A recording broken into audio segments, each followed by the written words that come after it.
National Fishermen and Pacific Marine Expo are proud supporters of the Galley Stories podcast, as we make similar efforts to highlight the people and topics that define commercial fishing.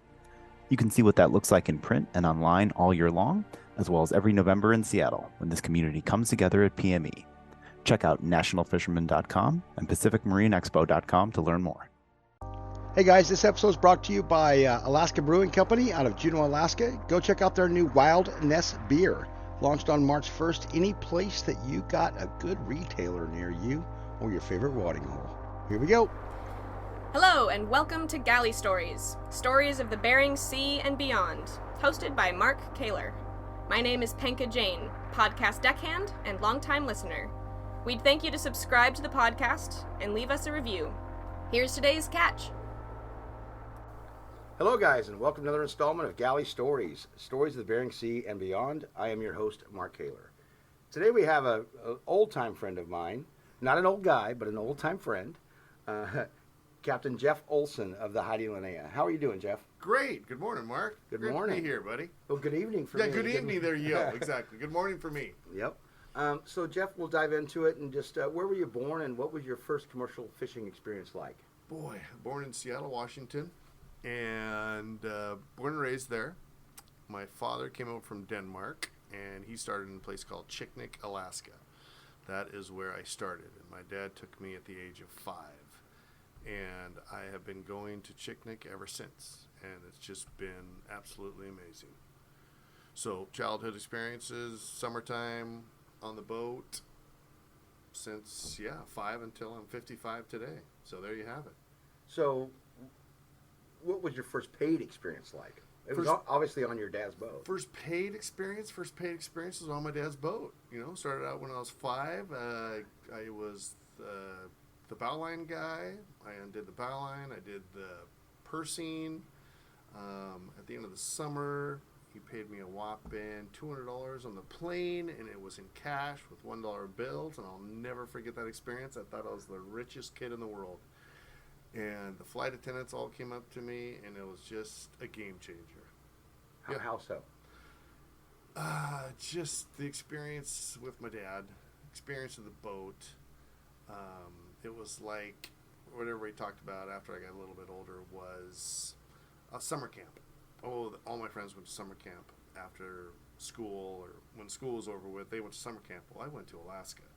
So their summer experiences were quite different than mine, but I compared it to like a summer camp for kids because I became friends with everyone in Chicknick, and it was awesome. Best experience of my life. What about the progression? Obviously, 5. You're the bow line kid, right? You're tossing it, you're catching it, you're tying it up. Yes, bow line, pursing, and then started on the net from cork line. Cork line is what holds the net up. Then I was the web guy, which is in the middle of the net, and then the lead man. And I'm like, okay, I got to get off of this. I got to get done. What do those 3 positions entail? Pulling the net in, pulling the cork line in, stacking it on the back deck, web. Pulling the web in, keeping the web away from the corks and keeping away from the leads. Lead line is basically the lead line that holds the bottom of the net down. Purse line comes down with that. Got to keep those 2 lines together. So my big goal was to get off deck and to jump in the skiff because I was like, enough's enough. So how old were you when that happened? I was, 5. By the time I turned 9 years old, I was a skiff man, full-time skiff man. And it was awesome. There weren't too many young skipmans, but There's not too many young skipmans. No, I loved it. I left it because I was my own boss. I got away from my dad, which I love to death, but he likes to yell. And I'd be my own boss. I could see the fish coming. I could do what I needed to do. Plunge. A plunger is an aluminum stick with a cup on the end of it that splashes into the water that scares the fish back in the net. It was a 70-horse Evinrude with a steel stick on it. There was no steering wheel. This is old school, and it was awesome. And I just took it from there, and I was a skiff man, until I was up about 16, 17 years old. What happened? What changed then? What changed then? Then I came back on deck. So then my dad taught me a little bit more about sitting up on the flybridge with them, more about the boat, more about the engine, more about the autopilot. more about hydraulics, just got me wrapped around more of how to run my own boat. And then at the age of 18, 19, I started running my own boat. We bought another permit, and I ran that one for 3, 4, 5 years. Which boat was that? That was called the Denica. It was named after the Danish vodka. The Absolute is named after I named the Absolute. The Absolute was first, I should say. The Absolute was first. And as an older kid, I was 21, I loved Absolute, so I named it Absolute. And that's what my brother has today. My boat, the other one that we bought, I called it the Denica, because my dad's Danish, and it was a Danish vodka. So we had So we have an alcohol theme going on. Except the Heidi Linnea. The Heidi Linnea is the only one that never That's fit in the because picture. your dad named it. Yeah, exactly. Very smart. After my sister and my grandma. So it's like, yeah, okay. So yeah, it was just like, they were fun names. So that's I'm thinking of a funny story, and I don't know. Yeah, okay. So I met you and your brother in Chignik. Yes. 2007 Yes. was the year, and I remember your brother asked me to get something out of his locker. Yeah. And so I went to his locker, and when I opened it, I'm not kidding you, there was probably 100 bottles of Absolute and various other sodas in the locker. So Yep. different times. Different times, and you had to survive because Chicknick was a dry town. Yep. So for us, it was just like, Dad always, we were brought up right. We're not brought up like a bunch of alcoholics, but at the end of the day, you'd have that one cocktail, and that's what we were always. What's the word for it? We were just you work hard, and at the end of your day, if you want a little toddy, have a toddy to put you to sleep, and then you get right back up at 4 o'clock in the morning, and then you just go from there. But we were like big entertainers. When it closes. It can be closed for an extended period of time. Yeah, and then it's just like you have friends that come over, and what do? You entertain yourself. You entertain them, and it's just like it's always nice to have something to entertain them with. Always been part of our culture. Yes, exactly. We on all our boats, we all have ice machines, and the reason for the ice machines is not for the sodas. It's just to make that little. Of course, this was years ago. Years ago. We don't currently do. No, absolutely not. Way to work in Absolute. Yeah, exactly. Right. Yeah, Absolute. Yeah, so true. Okay, so back to the boat that you first got. That was the Denica. It was a 42-footer that we extended to a 47-footer. It was a learning experience. The hydraulics were chain driven. So you always had to go down and tighten the chain. I was overworking the hydraulics because by that time I hated fishing the lagoon because the lagoon was shallow water, hang up, snags. So I moved myself to the capes. And I was probably the only one, I was the only 42-footer at that time that was out on the capes compared to the other bigger boats. Like my brother's boat, the Absolute, we extended that one before I extended the Denica. So I didn't have much buoyancy, but I was out there and I would fish alongside all the Highlanders, Dean Anderson, the whole gang. And it was, but I never stopped, kept going. So that was your first on your own, own platform. Own platform. What was that experience like getting the keys? Did you, what were you? It was a challenge. Let's just say that. It was, you go from working with your dad, doing your own operation. It's crazy because you're responsible for everything. There's nothing that you're not responsible for. So you got crew members, all the maintenance on the boat is all on you. So he brought me up the right way, meaning I took care of everything. I still don't have a mechanic today. My dad always quoted, hey, when you get on your own, Jeff, you've got to hire a mechanic. Well, why hire a mechanic when you know how to do it yourself? So I never had to worry about what side am I running the fuel on. Port, starboard side, I always know what side I'm running off of because I swap them back and forth. The ray cores, I never have to worry about breakdowns because I fix everything. And I've always been like that. I try not to talk much in these, but I got it. Yeah. I'm talking more than I should.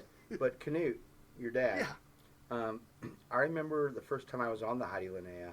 It was the prettiest boat in Chicknick. Oh. Alfredo had a nice boat. Yep. Dean, of course, had a nice Yep. boat. But your dad's boat, everything had a place, and nothing was out of place. No. The Heidi Linnea it's still today. I mean, everyone in Chicknick, we go to Kodiak, we pull that boat out of the water. You know, granted, the boat now is mine, but I still refer to it as my dad's boat, and everyone still today says it's the prettiest boat out there. Well, Gorgeous. the point I was making is that it still is. It's It still still is. organized. It's still beautiful. Yes.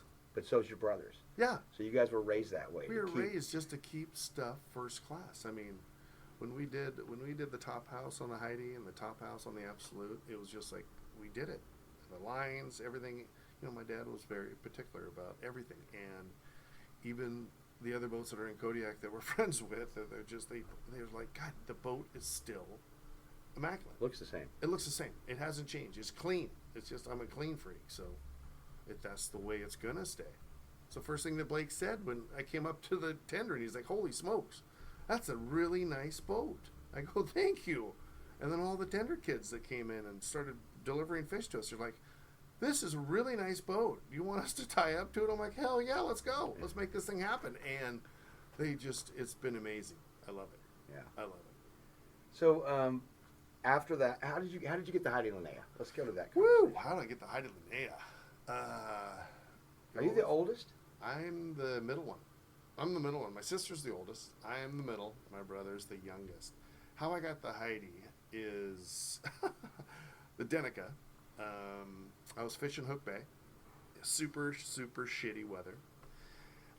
We got done. Garrett was fishing. My dad was fishing.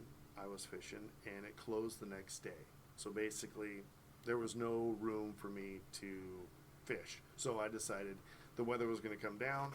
So I'm going to take off. So I went from Hook Bay to Anchorage Bay. And I got stuck in a storm. Like a really bad storm. Like I thought this was it. And it was funny. My crew members were watching, what is the movie that all those fishermen go out? I should know this one. The Perfect Storm? Yes. God almighty. They were watching that downstairs. Linda Greenlaw? Yes. They were watching that show downstairs. On their VHS? On their little, portable thing. And it wasn't that bad, but it just came out of nowhere. From both directions. It got so bad that I had to run my net off. I lost my skiff. What do you mean by that, run the net? Oh, meaning that my skiff started taking on water. Skiff filled up with water. Cut my skiff loose. Was talking to my dad on the radio going, this is what's happening. He's like, oh my God. And it was too rough for my dad to come get me. He says, run the net off. Just run the net off and we'll find the net later. We'll find it. So basically, threw a bucket out, ran the net off the back deck of the boat. All of a sudden, a really good buddy of mine that was a tender in Chicknick Bay, he hears me on the radio. He's like, Jeff, are you okay? And I says, well, we're going in survival suits. I don't know if I'm going to make this. And lo and behold, he's like, Jeff, I'm coming out. So this big 120-foot crab boat. Who is this? We got to know. His name was Steve Moore, and he's passed away. But he was crazy. He was, make a long story short, he used to fish with us. Then he took his own boat, and he ran tenders. And the only way I really can remember him was he had a cavity, really bad cavity. It was hurting him like a bat out of hell. And he put splash zone. He made some splash zone, and a splash zone is this 2-part epoxy, and it's this marine stuff. If you get a hole in your boat, it fixes anything. It's just amazing stuff, but it's not meant to fix teeth. But he put that stuff, and I always knew him and referred to him as Steve, you're just crazy, splash zone man. And he put it right on that tooth. Well, he came out. He's like, Jeff, can you see my lights? I'm like, yes. Finally, he came out, and I literally rode his stern all the way into Chicknick Bay. Lost the net, lost my skiff, got tied up to the dock, and the next morning, flat calm, Dad and my brother came in. The next day, we had Jeff Moore, that also was in Chicknick. We rented his plane to come out and fly to try to find my net. Make a long story short, the net, we found it off of Seal Cape. So, Dad came back, says, Jeff, your net's out at CO Cape.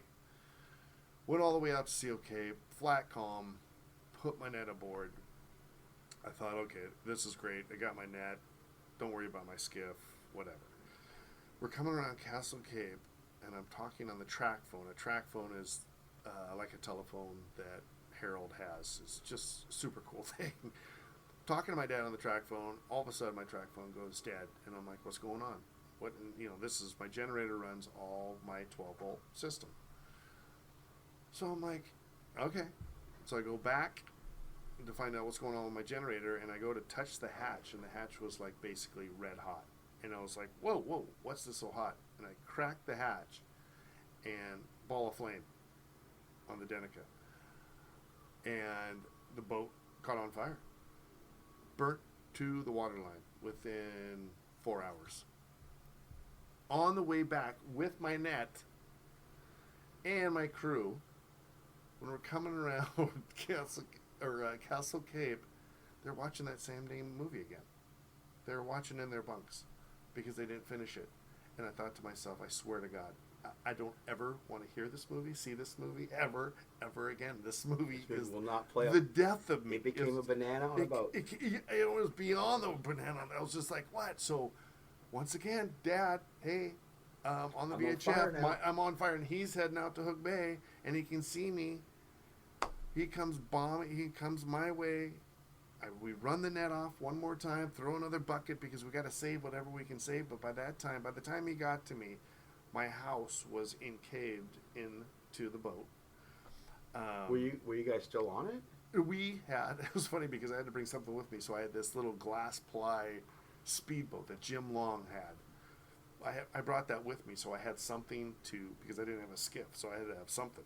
So they let me borrow that. But it was just chaotic. And you can still see where my engine on the beach, because we ran it up to the beach. And it was just the saddest thing. And I thought to myself, now what? Now what am I going to do? Now the boat's gone. Insurance company's fantastic, but it was just like, whoa.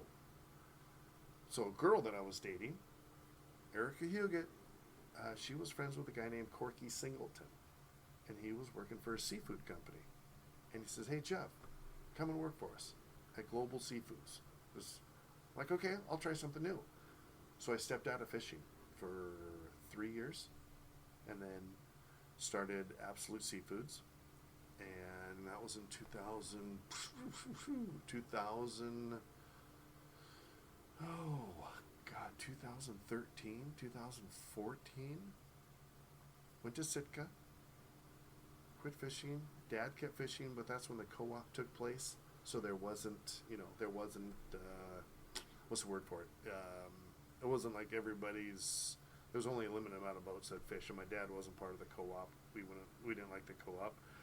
And I was in Sitka Seafood Company, having a great time, and my mom calls, and she says, "Hey, Dad is broke down.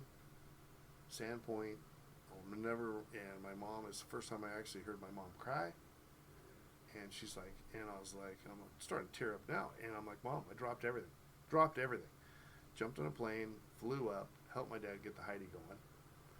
We made it. We were going to Togiak for a herring thing. I'm like, okay, whatever. And that's basically when I got back in the groove of things. I was like, okay. And then my mom's like, well, you need to hang out, you need to hang out with Dad. Well, Mom, I got my own company going on here. She's like, well, how are we going to do this? How are we going to figure this out? And I'm like, well, I didn't think I was going to get back into fishing, but then I fell back with my dad. And then I fished with my dad until he quit. And it was amazing, because before we were together, he would say black, I'd say white. And we would just bonk heads like crazy. And that's why I jumped in the skiff, because I had to get off the boat in order to get along with him. Mm-hmm. So I was the skiff man. He was the captain. So it was a weird transition. But that's how I got back into Heidi. So the return was a different experience? Return was black and white? Return was great, because it was just like I knew what I was doing, because I learned everything from him. So when I came back and I'm on his boat, he really didn't have to do anything. He didn't have to go down to the engine room. He was just like a breath of fresh air. And that's why we put the top house on. We extended it. it was just like we did a bunch more stuff to the boat to make it more of a family boat because he knew I had kids. So he would sit upstairs and I would just basically control the whole deck. So it was weird. It was a weird transition because I didn't think I was going to get back after the boat caught on fire. And I was like, okay, what am I going to do? And yeah, I started my own thing and then I came back and it's awesome. And now here I am, you know? So, generally I would ask what's Yeah. your worst experience. Was that it? Did Woo, we that already was- talk about it? Oh my God, there are so many experiences that come. That was, without a doubt, that was the worst experience. But probably worse than that was with the Heidi, leaving here, Leaving Bristol Bay. leaving Bristol Bay, Knack. So this had to be in the last few years here. Oh my God, this was like when I first year, second year, third year tendering for Trident. I left here. Kirby, good old Kirby. Love Kirby on the Cape Caution. Cape Caution. Love him to death. One of He's my favorites. Yeah, he's just bigger boat. And I'm like, Kirby, how's it out there? And of course, we didn't have Windy back then. We just had our little, hey, here's your little. Okay, Kirby's not the guy I would ask about weather. No. Just pointing that out because I'm well aware for, of that for today. Kirby, God. everything's like, oh, it's not It's bad. flat, calm. So I went out, and oh my God, Mark, it was Because he's nautical.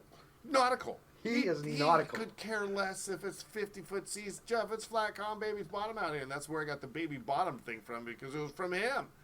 And I left here because Chicknick opened up and you guys let me go. And what is not the river, not the next one down. It's the furthest Ugashik. one. Is it the furthest one down by, So you got right Igigik, before Port Molar? Igigik, Ugashik, Ugashik. Port Molar. Oh my God, Ugashik. So Well, Cinder's in there too, but it's real small. I think Ugashik is the place that I'd pull into. And oh my God, I got out there and it just came out of nowhere. And I'm like, hellstorm. And there's only one other guy and myself. And before that, I took fuel from the fuel barge. So maybe this was my first year. I think it was my first year tendering because I was pretty low. I went out to the fuel barge to take fuel and I needed 500 gallons per side. And I put the thing in, make a long story short, I wasn't aware that they could turn that thing down or slow it or whatever. So he gave me 500 gallons within maybe 15 minutes. And I was in awe. Like, hey, how did this happen so fast? Thinking to myself, okay, cool, this is cool. Go to the other side, top off. Well, what that does, that just stirs up all the shit that's inside your tank. So You all that blasted it in there. blasted in there, basically just scrubbed my tank. So all that algae, when I'm out there in the shit, Mark, I went through probably 13, 14 ray course because I have dual ray course. So I'm cleaning one while I open up the other one. While I'm done with this one clogged up. I have a greenhorn guy upstairs. I was going to say, who's driving the Oh boat? my God, my guy upstairs is freaking.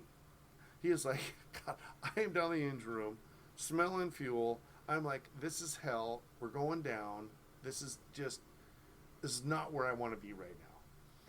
He's upstairs, seasick, thrown outside the window. He's like, and then I come up and I'd go down, change the fuel filters, come back and forth. I was just going back and forth, go up top, and he's like, Jeff, I feel like I could have touched the last wave with my hand outside the window. I'm like, it was nautical. So I'm calling my buddy that's in the river that I'm out in front of, and that's the one down by before Port Molar. Ugashik.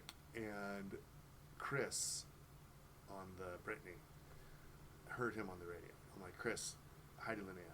I didn't really know him at the time, but I love him today. Awesome, dude. And his wife had the Ford. What boat did he No, run? she ran the last Frontier, Cam. Yeah, Cam. Oh my God, she saved me because it was just like she was What a great skipper. I was just like, she was amazing, and she's like, Jeff, do you know this? I said, I don't know anything about this river, but on my chart it shows here, and I'm going in to where I think the channel is. It looks like on my chart. The chart shows it's there. Well, that's no channel. So I'm going in, and I have curlers on either side of me, and all of a sudden I touch bottom. And literally, a curler comes, and I turn the boat hard port to get out because I touched bottom, thinking, okay, something's wrong here. A wave hit me from the side, knocked everything out of whack, turned around, and I'm heading back out because I'm just like, I gotta get out. And I'm on bottom. And it was nautical. And I thought to myself, survival suits, Here we go again. I'm losing the Heidi. This is just ludicrous.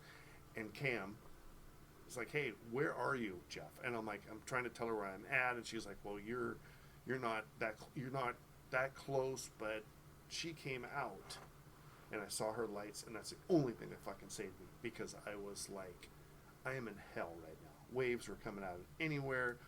Chris is in there, is on the radio. People, and my buddy Dale.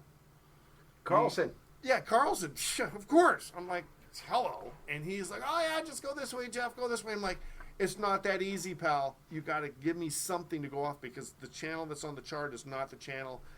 And make a long story short, I saw their lights. They're like, Jeff, look for our lights. And Cam came out halfway, saved my ass.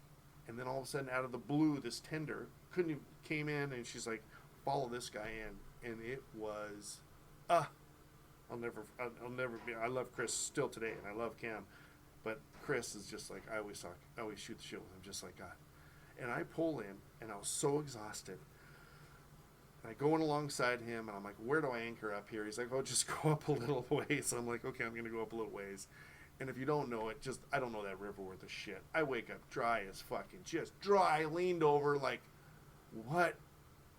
How can this get any worse? And Chris made the comment, like, well, you went a little bit too close to the port. I'm like, I do not care. I'm in here. It's flat, calm. And then the next day was just gorgeous, like a baby's bottom. A boat can't sink if it's on the sand. Yeah, right? God. After that experience, I'm like, so then the next day, of course, I call Kirby. I'm like, Kirby, you and your baby bottom, buddy. I don't know what your baby bottom looked like, but it was really rough. What's the baby bottom? Baby bottom, he just said his baby bottom. Like, baby bottom, smooth as baby's bottom. Like, putting like baby powder on a bottom. It's just like, and I'm like, okay. And and that's it. That was scarier than the boat catching on fire. It was just like, this was like, here I am, and one crew member, and it was just, yeah. And I just shut the boat off. We anchored up. We went dry. Fell asleep. Passed out. Got up. It was just flat, calm, as the baby's bottom is. And we took off, and I go, I'll never in my lifetime let that happen to me again. Ever. Flat out. Never said. I says, you know what? I will look at the weather. I don't care if they're catching thousands and thousands of reds in Chicknick. I'll never go out and travel on this side in a shitstorm. So now, Wendy's my best friend. And ever since then, it's been baby's bottom. It's been nice. I've just never been trapped in that kind of situation. I think your caption for this one will be smooth as a baby's bottom. Yeah, there you go. Get out the baby powder. It's just, as Kirby said, smooth as a baby. And my brother still makes fun of me. That's an exciting story. I really appreciate that you give Chris and Cam oh my God credit on that. Oh God, Trident. It was Chris just like, still today, I mean, Cam always would too, but Chris will go anywhere to help anyone. No, he's amazing. He's just down to earth. Every time I see him, just happy-go-lucky. And I didn't know him from Adam, but it was just like, you're just part of that Trident family. Kirby's defense, he would too. Yeah, oh God, Kirby would because any weather for him is smooth. It doesn't even matter for Kirby. He will go. He's so nautical. Nautical. He loves it. Yeah, I think he loves it. He's born that way. He's crazy. Yeah. I freaking love him. Me too. Me too. Okay, so what about your best experience at sea? Best experiences fishing with my dad when I was a kid.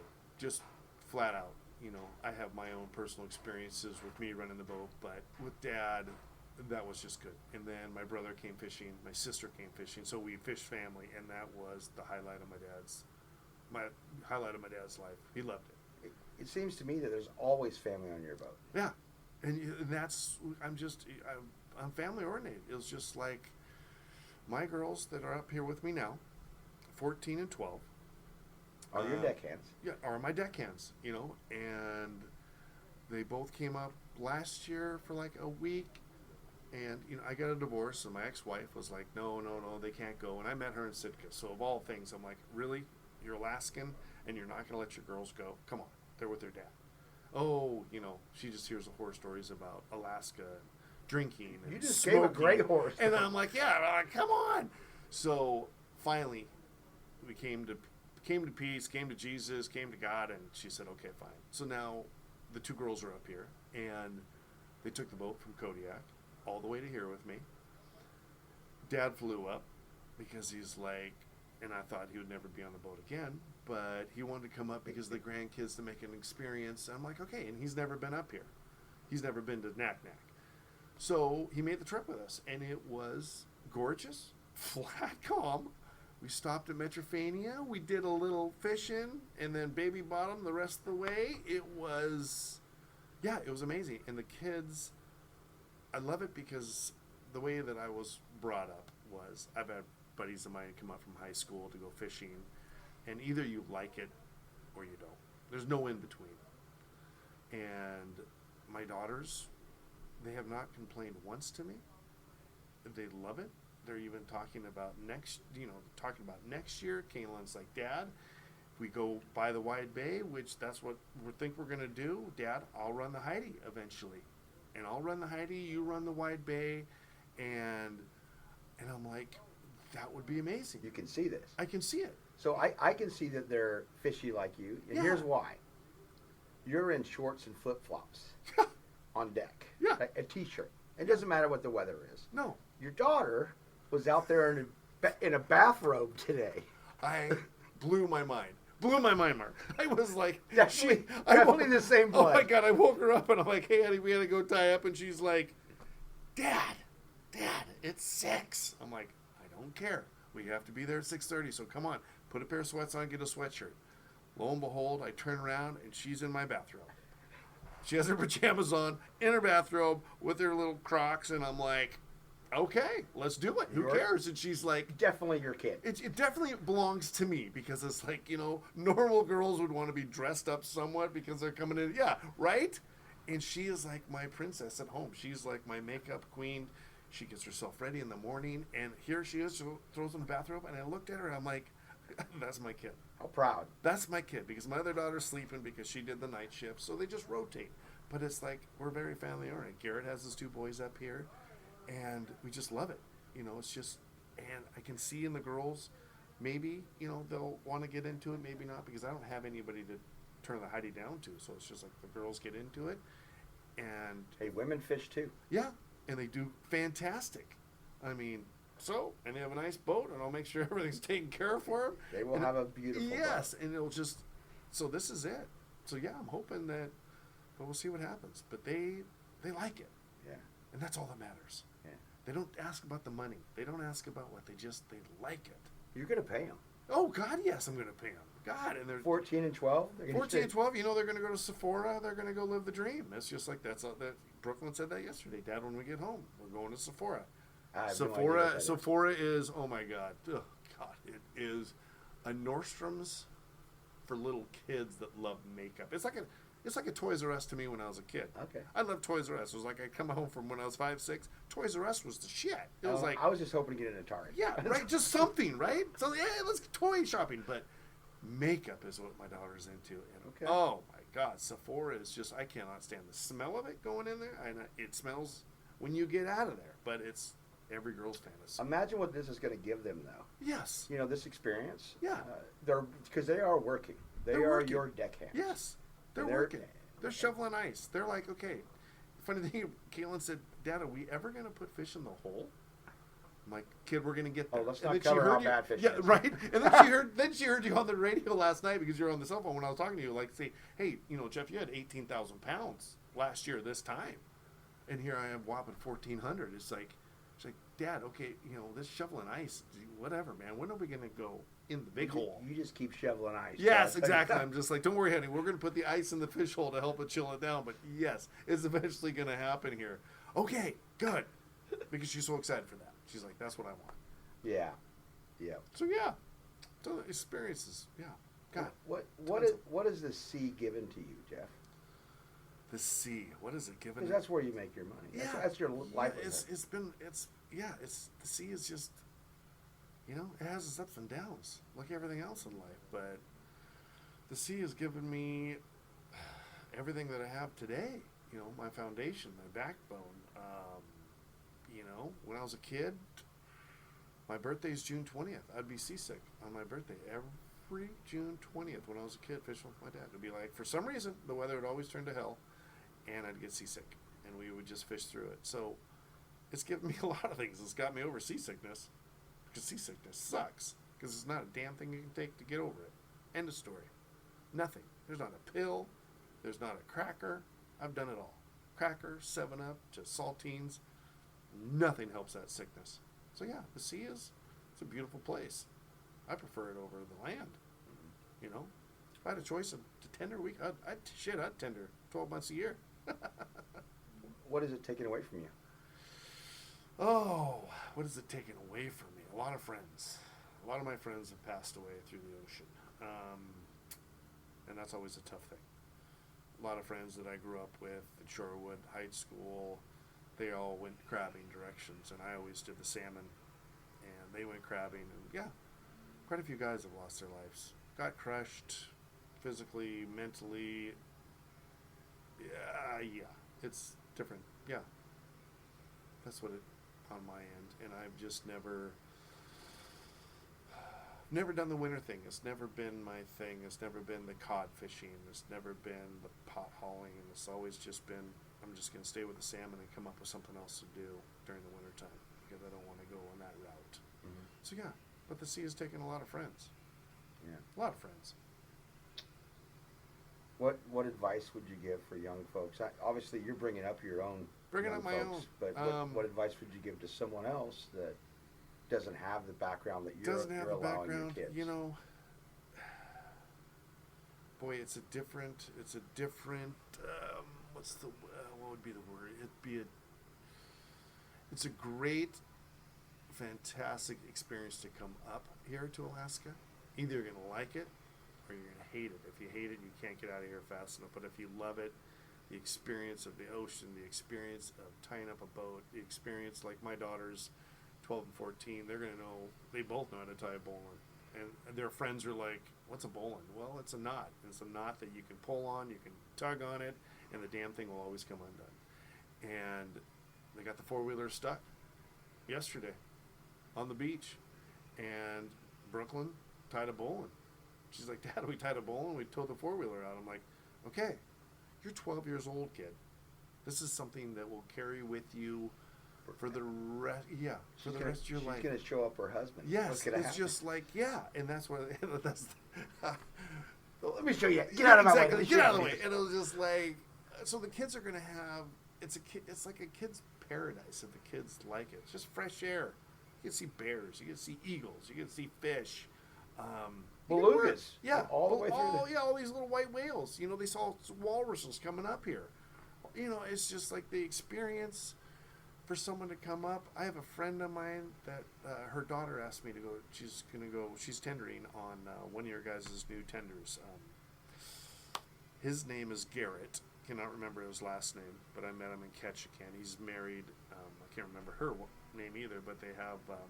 Alzheimer's, guys. He's getting old. Yeah, there it is. Exactly. It's just driving me nuts.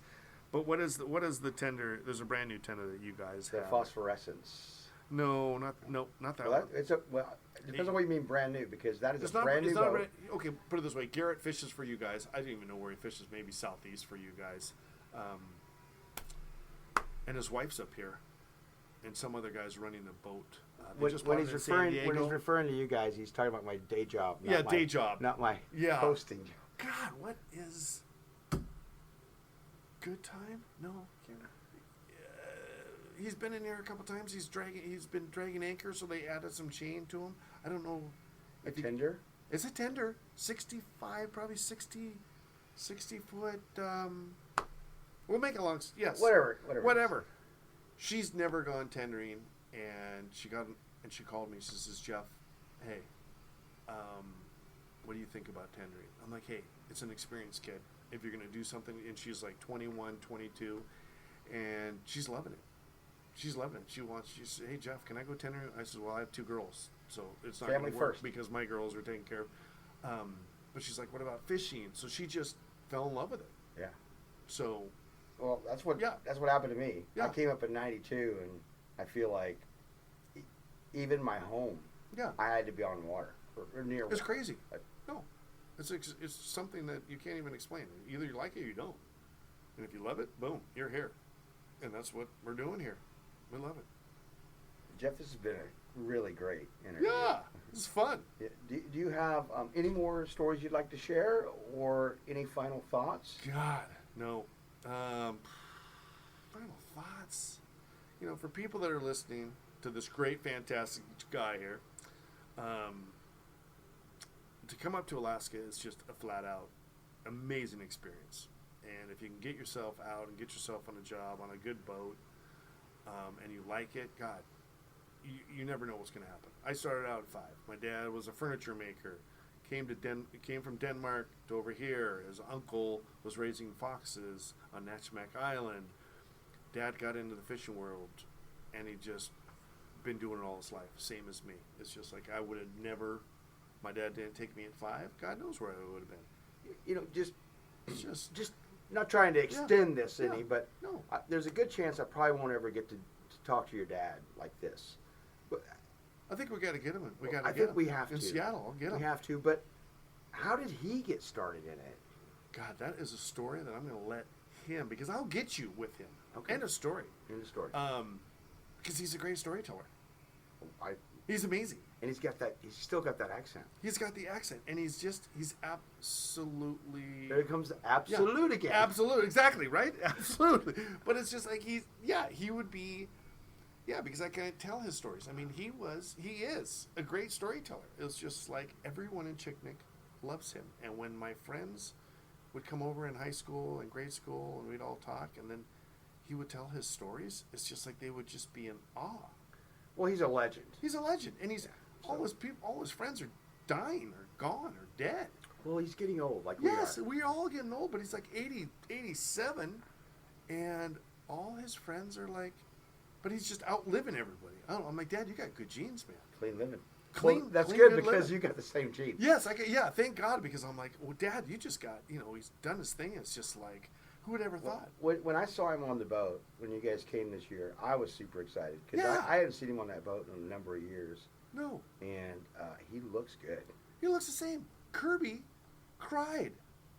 You should see the pictures I have of him. When we pulled up, I'm like, Dad, I'm going to surprise Kirby. Come on. He's like, okay. I heard you call him and say, hey, we're going to stop by and see you. Yes, and we pulled up alongside, and Kirby came out in tears, giving him a big hug. Like, oh my God, Canute, I never thought I'd see you again. But this is just awesome. Kirby's got such a big heart, man. He does. He looks different this year himself. I love him. He looks like he's getting ready to go He to looks church. like he looks, it's like something happened to him. He came to faith or something like that, because last year, bathrobe, long hair, shaggy hair, it's like, whoa, dude, where are you? He was. Yeah. Flip. He was like flip-flops, with bathrobe. pajama bottoms. He looked similar to somebody I saw this morning. Exactly, right? Without the beard and the hair. But I was like, oh, God. Kirby has had long hair the entire time I've known him. Oh, yeah. So when he pulled up this year, clean cut I know. and shaved, Yeah. I was like, wait a minute. He told me, he says, Did you find God? Yeah, I don't know. What happened here? He told me, he goes, Jeff, the shampoo and conditioner is getting too expensive. I'm like, what? From you to tell me that? He's like, yep, I'll spend too much money in shampoo and conditioner. I'm like, okay, we're going to go with that one then. Because I'm going to leave it right there. But yeah, he was so happy to see Dad, and it's just the trip up and going through Falls Pass. We pulled up to a tender to get fuel, and because there's no fuel there. And the guy on the tender, Dad looked at me, goes, God, man, you remind me of the old crab days. I remember you. And the guy goes, Canute Olsen? And my dad didn't know who he was. He's like, oh my God, Canute Olsen? You're still around. He goes, yeah. He says, Natchamack. And I'm like, wow. And Dad's still looking at him like he doesn't have a clue who he is, but he just fakes it and he goes with it like, oh yeah. And they talked about Larry Lang, and I'm like, Dad, you're just like a legend. Well, of course. Yeah. We don't have a lot of our old guard left. To get your dad would be awesome. We'll get him in Seattle. I'll get him. I'll get The whole reason for the podcast is to capture our maritime history. Yes, exactly. And he would be a good one to get, and I'll get him. If I would have known it was going to be like this, I would have got him when I was here. But he was in such a, he only can walk so far. But he has to stop and check out his heart rate. But I'll just like, hey, I'll get you crane guys him up. together. We'll bring him up Yeah, on we'll crane forklift. whatever it takes. We'll make it happen. I will make that happen so you can get his side of stories, because, God, does he have stories? Jeff, this has been great. Yeah, it's been fun. Anything else to finish it? I'm good, man. I'm good. Now I got to get back to my 2 kids. Yeah. Wake them up. Go scrub that hole. Wake Do 'em up. something exciting. Yeah, wake them up and make them all pissed Do off at something me. Yeah. exciting. All right, guys. Well, thanks for listening today. Follow us on Instagram. Pass it on and share our stories. Thanks, Jeff. Yeah, you're welcome. Thank you, Mark. Appreciate it. All right, guys. We Good will time. see you next time. There it is. Thanks for listening to Galley Stories. We hope you like what the net brought in. Please leave us a review on iTunes. Whether you like it or not, we're not fishing for compliments. Look us up on Facebook and Twitter too, and reach out to us at galleystories@gmail.com.